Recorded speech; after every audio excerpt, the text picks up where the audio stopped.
Let's talk about first contact. This is about when you've just made a connection with somebody, when you've just had somebody connect to you through your initial outreach, whether that is via LinkedIn or it's through email or whatever it's been. Maybe you've even taken it offline and made some sort of a cold prospecting call.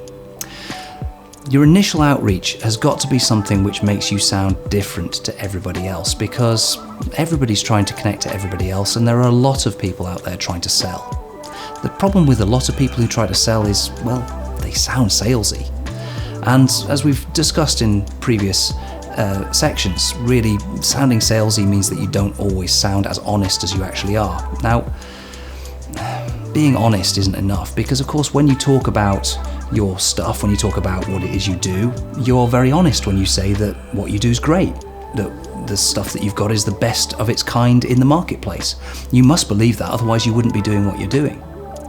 But it's not enough to be honest. You need to, unfortunately, be disarmingly honest. And this is a slightly harder thing to do because it means expressing a certain amount of vulnerability. It means not being ego-led and actually daring to do the thing which most people don't dare to do, which is to say something that is not necessarily in your own best interest, before you then go on and talk about the things that might be in your best interest. So you might as well name the elephant in the room. Because, you know, an elephant is a big grey creature that's kind of hard to miss. We both know it's there. So both you and the prospect are aware of this thing. Only you can dare to mention it, which is simply this.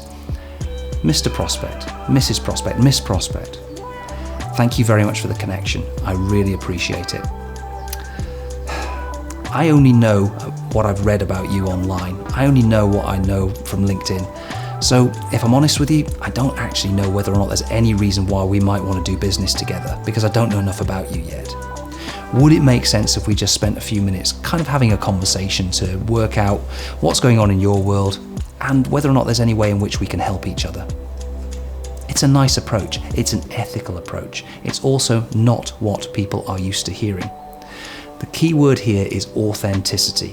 It needs to be human, it needs to be genuine, and it needs to be disarmingly honest. We are looking to interrupt their pattern of expectation. And their pattern of expectation has been built up over years and years of dealing with people who just constantly turn up and say, here's my features, here's my benefits, buy my stuff because it's great. The last thing you want as an effective and efficient salesperson is to sound like everybody else. Sandler rule. If your competition are doing it, stop doing it straight away. To be able to help you with that initial outreach, with making that initial contact, with making those connections and really connecting with people, we're going to pop some templates into a text document for you that you can use. However, let me just stress something that's really important. Whilst I love working with templates because they're very efficient, in order to make them effective as well, what you need to do is edit them. So make them personal to you, put your tone of voice on there. And remember, make it genuine. If the template says something like, I see that we've got lots of contacts in common, don't say that unless it's true. If you've only got 2 or 3 contacts in common, well, change it. Say, I see we've got 2 or 3 contacts in common. Make it genuine, because the last thing you want is for somebody to connect to you and come back to you and challenge you on what it was you said in your original message, because it's just not true. So make sure that what you say is true, it's genuine, and it's in your tone of voice. But please do use the templates because they're a great place to start.